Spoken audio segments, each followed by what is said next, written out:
Welcome to Synergetic Culture. I'm your host, Adam Bieber. I am excited that you are joining today's episode. Thank you so much for joining and for listening. I hope that today adds value to you. I'm excited about today's episode because I get to introduce you all to one of my best friends, Philip Floor. And before I officially introduce him to you, I want to tell you a little bit about Phil.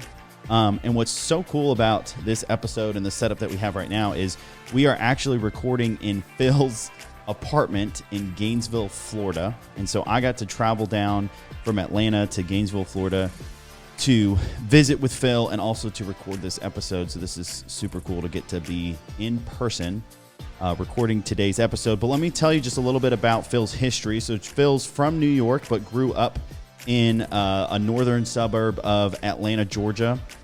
After he went to college in the state of Georgia, he became a very successful educator, successful award-winning educator in Fulton County, Georgia.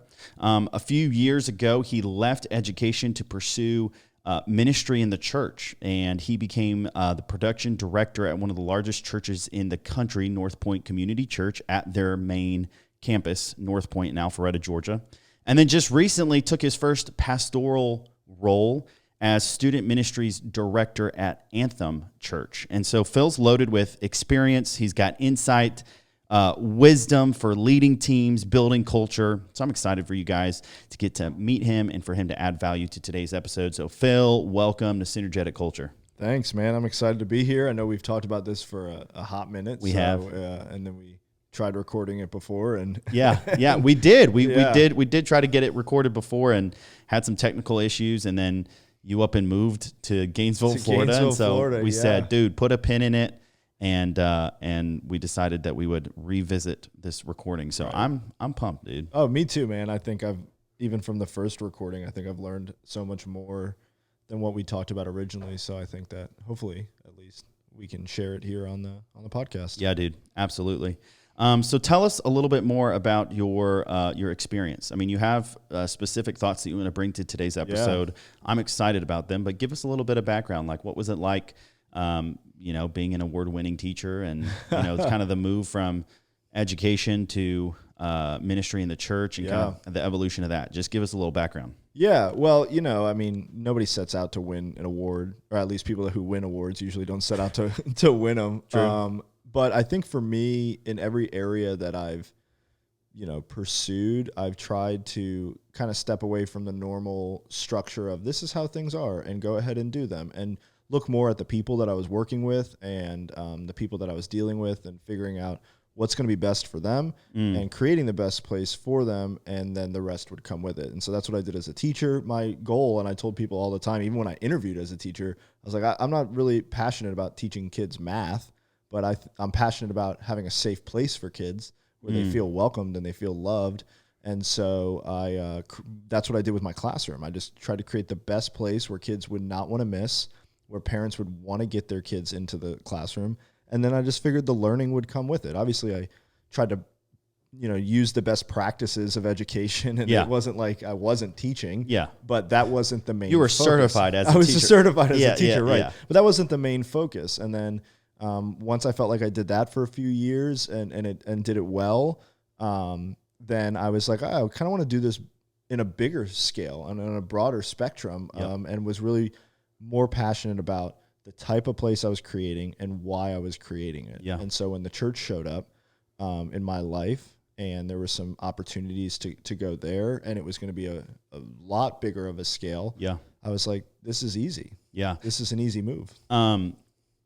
Something just to throw out there for the people that are listening. The evolution of going from education to the church and kind of the transformation that happened in you. There's a much deper story there absolutely. that we're not going to dig into today, which maybe we will in the future. But I just want to go ahead and let our listeners and viewers know that you actually have a book it released on like a soft release, but it's fully launching February of 2021. What's the date again? February 9th. February 9th is when it's set to kind of all the campaign marketing type stuff. With the publisher and all that. So, So you could order the book today if you wanted to. Absolutely. Amazon, it's Audible. called Ready, Fire, Aim.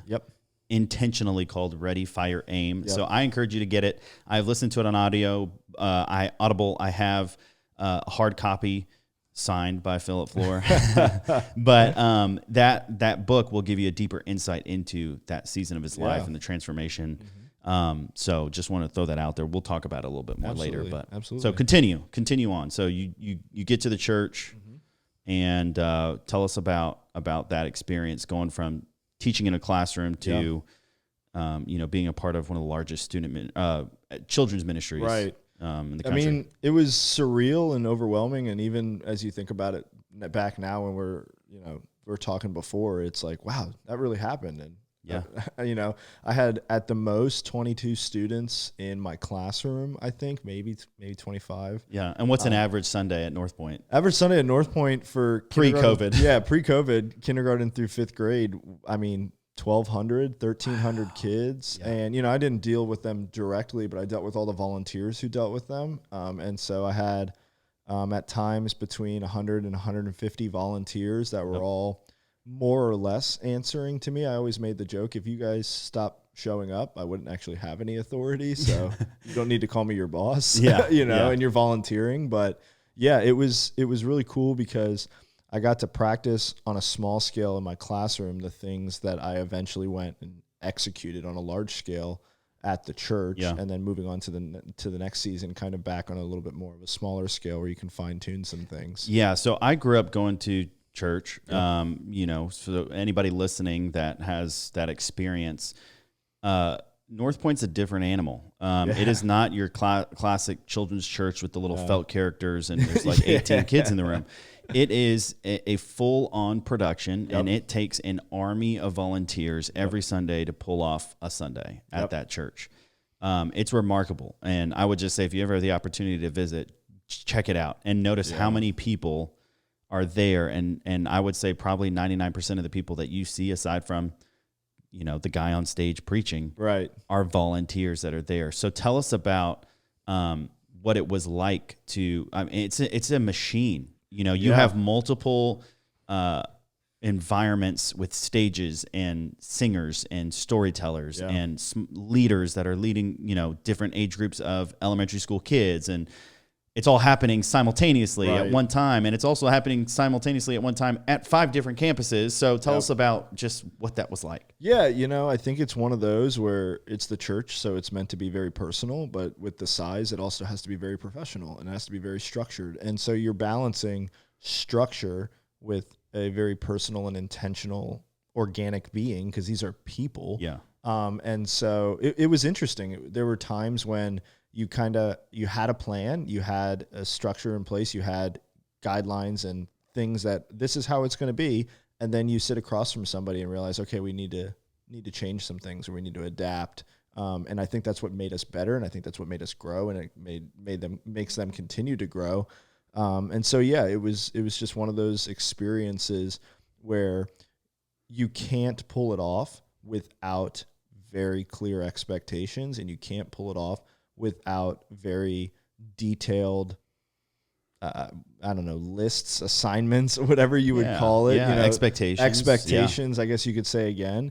But you couldn't pull it off if people didn't feel like they mattered, if people didn't feel like they were valued, if people didn't feel like you knew who their name was. So, I mean, when I first started, and they're like, here's 150 volunteers, and I'm terrible with names. I mean, I'm absolutely terrible with names, which stinks because it's such a personal thing. It's, it's who you are. And well, you're naturally terrible with names, but it's something you've practiced. It's something, and so over time, for the first probably year, I probably did a bunch of other things, but my main goal was I have to learn these people's names. Yeah. I can't do anything else if they don't know that I know who they are. Yep. And that's how it is. People might go to these big establishments and be like, nobody knows who I am. And that's the battle. Yeah. Is to feel known when you walk into a place. Well, I mean, even if like, I think back to one of the organizations I worked with, and I remember sitting at dinner one time, was on a business trip, was sitting at dinner, and was literally sitting across from the CEO of the company. Mm-hmm. and everybody at the table was chit-chatting. Yep. And the thought crossed through my mind, like, I don't even think this guy knows my name. Right. You know, like I legitimately thought that. He was friendly. I mean, he was super nice. He paid the tab for the food. You know, I mean, he was cool. But I just remember thinking, like, I don't even know if you know my name. Yeah. You know, and you're right. Like, there's something very personal about leading people and leading, you know, a large production or a large scale, any type of, you know, whether it's in a business or, you know, in the church, or you're volunteering for something, you serve at a food pantry, any type of volunteer, anytime you're doing anything. Right. Well, and it's one of those things too, communication is everything. I think that's probably one of the biggest takeaways I had in that experience. And regardless of whatever world you're operating in, whoever's listening, it's, you have a plan and then you have the people that are going to execute it, but you have to figure out the best and most fluent way to communicate that plan. Yeah. And that's pretty much what we battled every day. Yeah. And I thought we did it very, very well. And that's where we adapted the most. And that's what I say back in just a little while ago of, we had certain guidelines and things, and then we would adapt as we would talk to people, because certain communication methods didn't work for certain people. And now if it's, you know, one or two people, you can just have a conversation and figure that out. But when you have large scale people, like we figured things out with email, and we figured things out with other apps and texts, and sometimes you had a couple things going at once. It's not a one size fits all. And I think that's one of the things North Point does so great. And that's one of the things I've learned is it's not necessarily about how great your plan is, or even in a way how awesome the people are, but it's how great you can execute a communication of the plan to the amazing people. And that's what makes North Point, at least my words. Yeah. You know? Yeah, that makes sense. Yeah. It makes sense. The ability to cast vision. Right. Just say, hey, this is the direction we're going. Here's the why. Yeah. That's where we want to head. And here's how we're going to execute it. On, you know, on one, ready, break. Yeah. So, and here's how we're going to do it in multiple places at the same time with the same proficiency. Yeah. So you went from being a teacher to production director of the children's ministry called Upstreet. Right. Well, I was assistant production director, then production director. Then you got promoted. All the same. Yeah. And so you were in charge of the stages and you know, having every Sunday they would have storytellers that would tell the Bible story, and sing songs, and then there would be intentional time where smaller groups of kids would circle up and they would talk about the Bible story, and they would have some type of takeaway from it. It's a big responsibility. Yeah, and we also had the people in the tech booth as well that were pulling all the stuff off, the lights and the screens and the microphones. Yeah, because like I said, it's not the children's church I grew up going to. I mean, me, the four people in like a, you know, Home Depot chairs. You're sitting around the table. Exactly. Yeah. So. Wow. So there's a lot that goes into that. Yeah. But that wasn't where you felt truly called. Right. Yeah. Right. And so your call into ministry and serving the church, totally valid there. But there's always been something more. So tell us about, you know, the transition from production director to now your first pastoral role. Yeah. Well, you know, I've always loved students. I've loved working with students. And when I say students, it's pretty much, you know, kindergarten through high school, even college students. I just love those formative years. Yeah. And, you know, I think that the more effective voices we can have besides just the parents in these students' lives is only going to help our future and only going to help things, you know, get better. And so when I was an elementary teacher, I worked directly with students. And then when I was assistant production director and production director, I worked indirectly with a majority of students, but I still worked a lot with middle and high school students who were volunteers. I mean, I'm going to make up a statistic or a percentage, I guess, but it's probably not too far off. I would say probably 40% of my volunteers were middle and high school students, and college students. If you added that, it could be almost at 50 in a certain realm. So it wasn't just parents signing up. You had a lot of young people. A lot of young people, and they were getting into very, very big roles, pulling off very, very big things. And so I had that passion. So it kind of aligned with my calling or with what I thought I was meant to do. And then this opportunity came up at Anthem where I was going to work back again directly with students. And so in my role now, I work not strictly with middle and high school students. I still work with volunteers.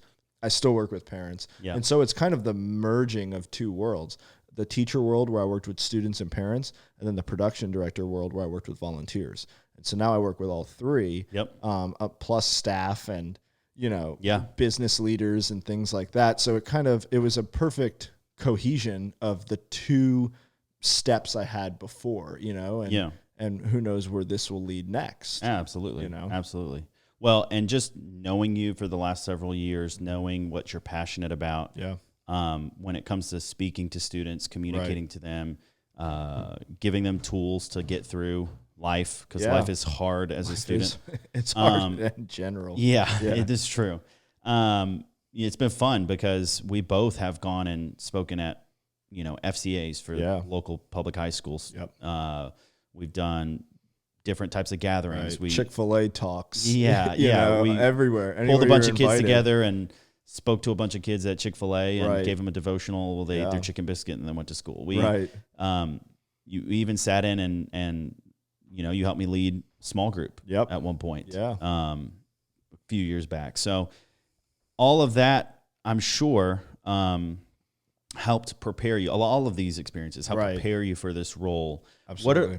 If you could kind of sum up, because we are going somewhere with this. There's a point to talking about your story here. You need some background and context before you start rolling everything out. Right? Yeah. There's definitely a point. What would you say, what are the things that really have carried over from all of these experiences? And there's so many more experiences. Like I said, get the book. Right. It's coming back out February 9th. February 9th, 2021.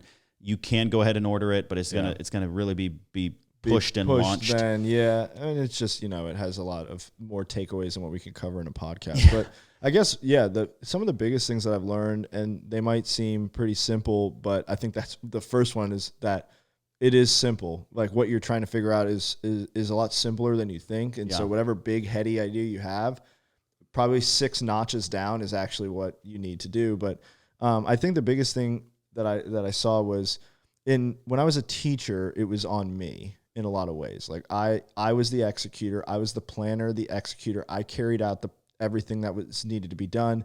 My students' success, aside from, parents, was whether I taught them or not. Mm-hmm. And so it was very singular focused. And I think that a lot of people, and I'm sure there's a lot of people listening, and it's not necessarily a bad thing, but are like, I have an idea and I need to figure out how I can execute it. And then the next stage was, here's all these people, and here's maybe not your idea, but you still have to execute it, but you have to execute it with all these people in all these environments. So it was probably a more unorthodox setting of, you went from very, very small to super, super huge. And all that meant was like trial by fire. You just had to learn really quickly. So I realized I can't pull all this off by myself. Yep. And I had to, but I was only given me as a staff person. And then my boss, we worked together, but even just us two, we couldn't pull off caring for 150 volunteers, serving 1,300 students on a stage every single Sunday. I mean, 50 out of 52 Sundays a year. And so we started having to recruit people and find out ways that others can help us, but not just so that we could get it done, but so that they could join in on what was going on, and that would be life-giving for them as well. Yeah. And so I really There's something that comes when you empower the people that you're with to do something, even if you know how to do it. Right. I think John Maxwell calls it catalyst leadership. Right, yeah. Catalytic leadership. Or I can't remember exactly how he puts it. Yeah. But it's where you empower people that are under you or working with you to do what you can do. You don't hold back from giving them the ability and the tools to go and execute and do it. And, in the position that you're in at the church at North Point, I mean, you don't really have a choice. You have to do that in order. You better figure it out really quick. Yeah. But there's a lot of validity to that method of leading people, of even for you being kind of given, hey, here's what has to happen, make it happen. Mm-hmm. You weren't necessarily the person way on top, just saying like, hey, here's my vision, I'm going to make this happen. Yeah. So you were almost a subordinate to a system of here's the curriculum, here's the content, here's what we're doing. And you had to then get on board, take it and go, I'm going to make this work. I'm going to make it. I'm going to put vision behind it that is, that matters. I mean, that people give me vision about it. And I had some say in it. It wasn't for just sure. like marching orders. For sure. But it was, excuse me. It was one of those things that was so great because the first role as a teacher, I could do it all myself. Yeah. The second role as assistant production director and then production director was I definitely can't do it by myself. And then there's this role now where there's this weird intertwine of like, I probably, to a degree, without sounding like super arrogant, could do a good bit of it by myself, but that would not be beneficial. God knows nobody wants to hear you sing. No, definitely not. Definitely not. But, it's one of those where you're like, for example, could I make a light show for our environment? Yeah. Yes, I learned through the production means how to make a light show. Should I make a light show as the person over everything? Is that going to be the best use of my time when I could be working on other things? Why don't I find someone who literally lives and breathes lighting programming? Yeah. And then going and recruiting them. And so I can go and work on something else because it's one of those, when you say no to something, you can say yes to other things. And when you say yes to something, you have to say no to the rest. And so that's kind of where I'm at now in this new role.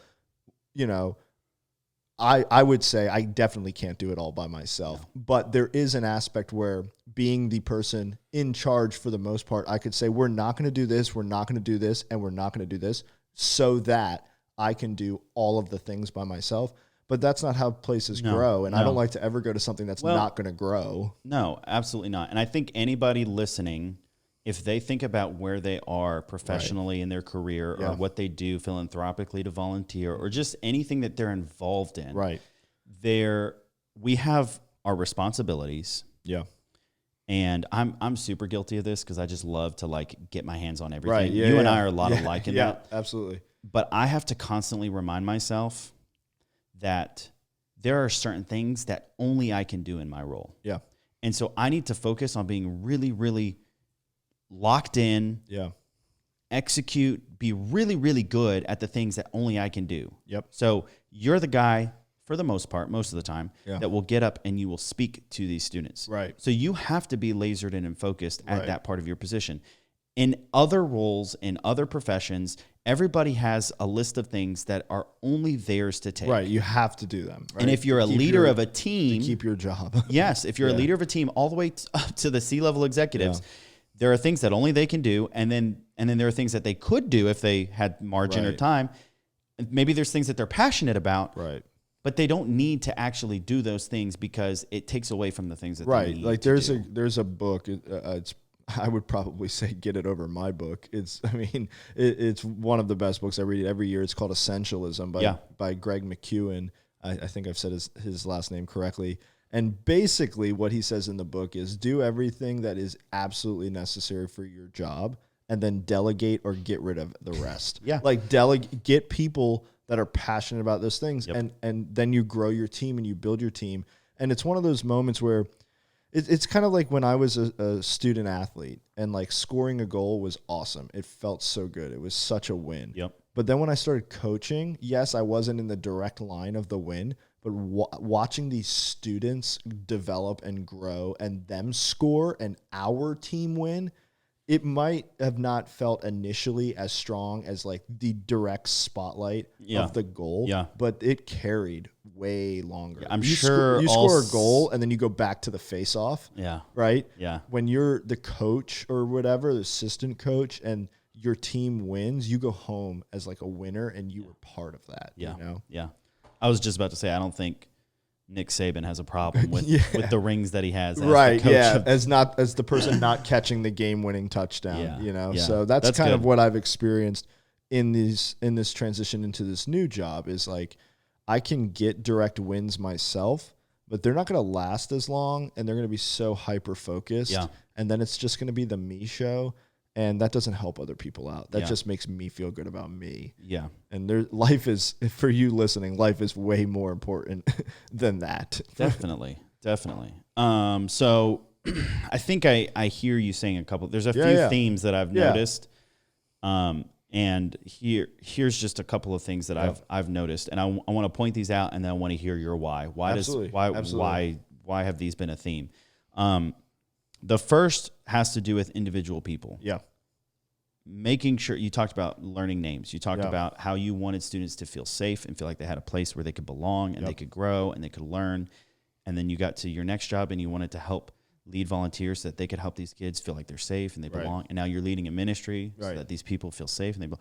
The whole point is you want these students, these people that you are leading, to know that they matter. Yeah, absolutely. I mean, you can't do, whoever you are in whatever role you're in, even if it's just you as your own person running your own business, until you know that you matter and to this role, or that the people that are along the ride with you, until they know that they matter, everything else should be off the table. Nothing else should be decided. Doesn't matter what your return on investment is going to look like. It doesn't matter how many staff positions you're going to get to hire or whatever. If people don't know that they matter, then you can't go anywhere. And I'll give you a perfect example without taking like too much time. We were having a production meeting a couple weeks ago, maybe a month ago or so, and we were going over a specific instruction. And the drummer for the band that was going to be playing that night raised his hand, and he had said, "Hey, I know I'm just the drummer, but I don't really understand the instructions for the game."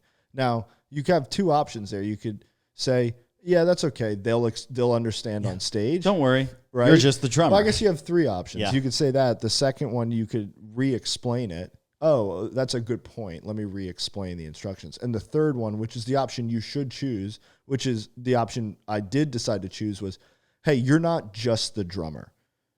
Because you brought up that question, now we're going to be able to figure out a clearer instruction so that when we go and perform this or do this for the students, they're going to be able to understand, which is going to allow them to experience it better. And because they experience it better, they're going to want people to come and experience it with them." So it's that long-term investment. And so people need to know that they're valued. They need to know they matter, and you have to capitalize on every opportunity to tell them, you matter, and without you, we can't do this. And if you have people on your team that you can't say that to, you either need to look at yourself, or you need to look if they should be on the team. I mean, that's really the truth of it. Yeah. But I love the perspective you took. First of all, hey, buddy, you're not just the drummer. You're not just the drummer. Like, you're on this team. You're on this team. And you're adding value by bringing it to our attention that, hey, when you're the one who created the idea, it's totally clear up there. Oh, yeah. You know, like in your head, you're like, I know exactly. I got this. Everybody knows. And I've been in meetings before where the person who came up with the idea is just like so excited, and they're, you know, drawing on the whiteboard, and then all of a sudden you're just like, am I missing something? Right. Or someone asked the one question, so we're changing something. And you're like, that's not at all what I was saying, but all right. Yeah. So I love that you did that. And then just, you know, taking the stance of showing him he valued by recognizing that what he brought, you know, the question he raised or the comment he had added value to the, you know, your meeting went longer, but guess what? You guys probably executed the way game better because if a bunch of adult leaders aren't able to figure it out and, you know, clearly understand, then maybe it's not super clear to the students, you know? So, well, and it was a perfect example right there where it's one of those, and this is a microscopic example. Like, you could, for time and things, you could just be like, oh, here's the game, and not take the time to pour into them. But there could be 2 years down the road where this person might be hitting a rough patch in their life and they just don't want to do this anymore. They don't want to put the same effort in. And what would it look like if you had 2 years prior invested in them and showing them how valuable they were? That question being brought up made me realize this person, you know, whoever, it doesn't matter who was supposed to be doing this, it just didn't happen. This person, for some reason, got it in their head that they were just the drummer. And whether it was a lack thereof vision about how important that person is, or just like you just didn't take care of them, like you did it in a bad way, that's where they were at. And what happens when things get tough, or I know eventually, just like every person probably listening, you're going to have to turn the ship at some point. You're going to go into a new direction. Nobody stays the same course in life. And you need them on board to get there. So people need to know they matter. And you said it very quickly at the beginning, but it starts with knowing that you matter. So what you did is you spoke to that drummer and reminded him that he matters. So next time he's going, hey, I matter. I'm a part of this. Or like, I'm sleeping in late, but my alarm went off and I need to be there because I matter. Yeah. Yeah. That's a great point. Something else you touched on, especially in your role at North Point, was people need to know the expectations. Yes. Like when you have 150 volunteers, every single Sunday, and it changes sometimes. Like sometimes you have like an A and a B shift, not teams, but shifts. Yeah. And so you've got different sets of 150 volunteers that are helping you execute. And so being able to know what's expected of you. Just talk about that for a second. Absolutely. The value of that. Yeah. So, there's sayings that go around, and it's a really good saying. I actually do believe in it. People say, I don't want things from you. I want things for you, which that's correct, but that's only part of the equation. Yeah. People want to know what you want from them. They've shown up. They need to know the expectations. I gave you the example before. We've both experienced this with a specific person. Someone asks you to come help them move, and then you show up. You're like, hey, what do you need me to do? And they're like, oh, you could just grab a box, right? So now you're like, oh, great, you weren't expecting me. Yeah. And how do I know if I did a good job? Yeah. People want to know they've done a good job. Why would you do anything if you can't weigh it on did I do well or did I not? So it was funny, real quick, because I remember that specific time that we went and helped our friend move. Yeah. And I remember he was so stinking grateful. Yeah. Like when we were done, he was so grateful. Right. And I remember being like, oh, cool. I guess we did what we were supposed to do. I drove away feeling like I did nothing. Right. So it was like great that I helped him out, but that was also an opportunity to empower the people that help you. So yes, people need to know what you expect from them because they want to know if they're doing a good job, because if there's ever a moment when you have to have a tough conversation with them, they know what the scale is. Yeah. And when people know that they're valued and then they know what you expect from them, when they leave your site, when they go home, they're thinking, I'm valued.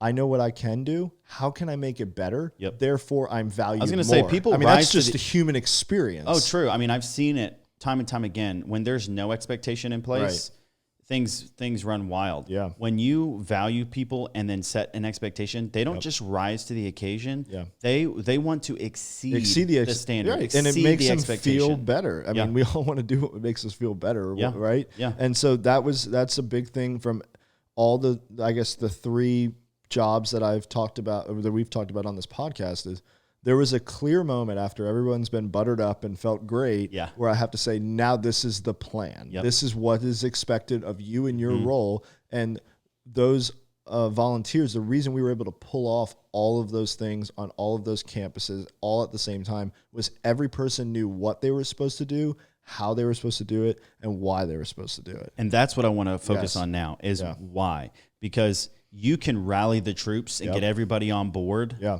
But if you don't have a direction, I used to do a lot with growing leaders. Dr. Tim Elmore. He talks about the equivalent of not having a direction, a vision, a goal is you throwing an axe at a wall and then going up to where the axe hit the wall and drawing a bullseye around it. Yeah. Like it makes no sense to operate in that way. But sometimes we are really good at those first two steps, but we don't quite get the, hey, here's the direction and here's why. So why is that so important? Yeah. I mean, once you've told everybody how great they are and why they matter, and you've given them clear expectations, now you need to put that to practice. Yeah. And people need to know what they're working towards.